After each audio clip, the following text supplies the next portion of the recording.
আজকের বক্তব্যের বিষয় শুধু আল্লাহর পরিচয়, বাস, শুধু আল্লাহর পরিচয়। আপনারা 10টা মিনিট ধৈর্য ধরেন, আমি ভূমিকা থেকে খালি আয়াতে যাই। আয়াতুল কুরসি পড়েছি, শুধু আমাকে একটু টাইম দেন। আল্লাহ তাবারক ওয়া তাআলা তিনার নিজের নামে একটা সূরা এনেছেন, পরিচয় দিতে গিয়ে সূরাটার নাম ইখলাস। বিসমিল্লাহির রহমানির রহিম। কুল হুয়াল্লাহু আহাদ আল্লাহুস সামাদ লাম ইয়ালিদ ওয়া লাম ইউলাদ ওয়া লাম ইয়াকুল লাহু কুফুয়ান আহাদ। ভাইরা আমার, দেখেন আমার আল্লাহর পরিচয় তিনি দিচ্ছেন। হে নবী, তুমি বলে দাও, মা আমার, বোন আমার, কেউ চলে যাবেন না, গভীর তত্ত্ববহুল কথা হবে, শুধু রবের পরিচয়ের উপরে। আমার আল্লাহ বলছেন, নবী হে, তুমি বলে দাও ওই আল্লাহ এক। আর ওই আল্লাহ এমন একজন আল্লাহ, তিনি কারো অভিজ্ঞ নন, কারো অভিজ্ঞমান থাকেন না, তিনি লাপরওয়া। তিনি সকলকে ছাড়া চলতে পারেন, তাকে ছাড়া কেউ চলতে পারবে না। তিনি কারো পিতা নন, তারও পিতা কেউ নয়। আমার আল্লাহর মতো সারা বিশ্বে আর কেউ নাই। তিনি একক, এই পরিচয়টা তিনি দিয়েছেন কোরআনে। তাই আমার আল্লাহ বলছেন, কুল হুয়াল্লাহু আহাদ আল্লাহুস সামাদ লাম ইয়ালিদ ওয়া লাম ইউলাদ ওয়া লাম ইয়াকুল লাহু কুফুয়ান আহাদ। সূরাটার নাম ইখলাস। একবার দেখেন, সূরাটার নাম ইখলাস, সূরাটার নাম ইখলাস। আর গোটা সূরাতে ইখলাস শব্দটাই নেই, গোটা সূরাতে ইখলাস শব্দটাই নেই। আর সূরার নাম ইখলাস। ইখলাস মানে, ইখলাস মানে খলুসিয়াত, পুত পবিত্র দিল, যে দিলে কোন রকম, যে দিলটা কোন রকম নোংরা নাই, খালেস নিয়ত। আল্লাহ তাবারক ওয়া তাআলা বলতে চাইছেন যে আমি ওই দিলের মানুষ, আমি ওই দিলের লোকের সঙ্গে সম্পর্ক রাখবো যার দিল হবে ইখলাস, যার দিল হবে খলুসিয়াত। নোংরার সাথে আমার কোনো সম্পর্ক নাই, আমি পবিত্র এবং আমি ভালোবাসি। আল্লাহু ইউহিব্বুল মুতাত্তাহিরিন, আমি পবিত্র লোকদেরকে ভালোবাসি।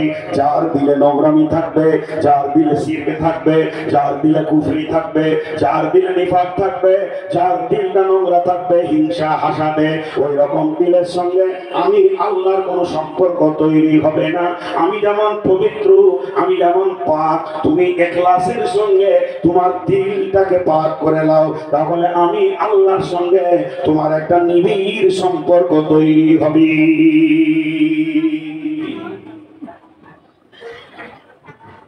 নিবিড় সম্পর্ক তৈরি হবে। জি ভাই আমার, এর জন্য সবার নাম ইখলাস। জাল হিবর فسأل رسول الله صلى الله عليه وسلم هل تدري قدر الله يا محمد هل تدري قدر الله। একজন হিবর আসলো। হিবর তাদেরকে বলা হয় যারা ইহুদিদের আলেম। ইহুদিদের আলেম এসে বিশ্ব নবীকে প্রশ্ন করছেন, ইয়া মুহাম্মদ হাল তাদরি কদরুল্লাহ, হে মুহাম্মদ তুমি কি আল্লাহর ক্ষমতা সম্পর্কে জানো? তোমার কি আল্লাহর পরিচয় আছে? কার কাছে কার কথা বলছে?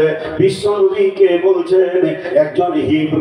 আল্লাহর নবী শুরু করলেন, বিসমিল্লাহির রহমানির রহিম, ওয়া মা কদরুল্লাহ হাক্কা কদরিহি ওয়াল আরদু জামিআন ক্বাবলাতুহু ইয়াওমাল কিয়ামাতি ওয়াস সামাওয়াতু মাকবিয়াতুন বিয়ামিনিহি সুবহানাহু ওয়া তাআলা আম্মা ইউশরিকুন ওয়া নুফিখা ফিস সূরি ফাসাইকা মান ফিস সামাওয়াতি ওয়া মান ফিল আরদি ইল্লা মান শাআল্লাহু থুম্মা নুফিখা ফীহি উখরা ফাইদা হুম কিয়ামুন ইয়ানজুরুন ওয়া আশরাকাতিল আরদু বিনূরি রাব্বিহা ওয়া উদিয়াল কিতাবু ওয়া জিআ বিন নাবিয়িনা ওয়াশ শুহাদা'i ওয়া কুদিয়া বাইনাহুম বিল হাক্কি ওয়া হুম লা ইউযলামুন ওয়া উফিয়াত কুল্লু নাফসিন মা আমিলাত ওয়া হুয়া আ'লামু বিমা ইয়াফআলুন।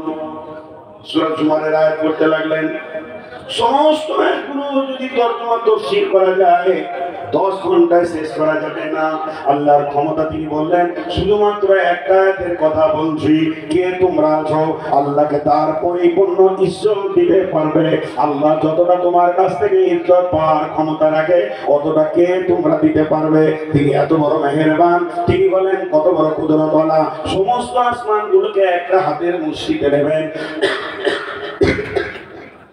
এবং সমস্ত জমিনকে একটা মসজিদে নেবেন।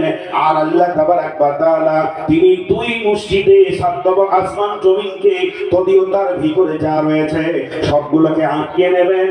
তিনি হলেন ওই সত্তা এবং পবিত্র, তিনার কোনো কলঙ্ক নাই, তিনার নামে কোনো লাল দাগ নাই। তিনি যা করেন ঠিক করেন, জীবনে তার ভুল নাই, আর কোনোদিন তিনার ভুল হবে না, সবটাই তিনি ঠিক করেন। এই রকম মাবুদ তিনি হলেন শিরকের মতো নোংরা থেকে মুক্ত। হিব্রুদের চোখ উপর দিকে উঠে গেছে চড়ক গাছ। কি বলছে মুহাম্মদ সাল্লাল্লাহু আলাইহি সাল্লাম? কি বলছে? আল্লাহর ক্ষমতা ইদা জানে, আমি তো জানি না। আল্লাহর ক্ষমতা ইদা জানে, আমি তো জানি না। ভাইরা আমার, আমরা সাজদা করি কিন্তু কাকে করি এটা জানি না। সাজদা করি কিন্তু কাকে করি এটা জানি না। এমন একটা অবস্থা।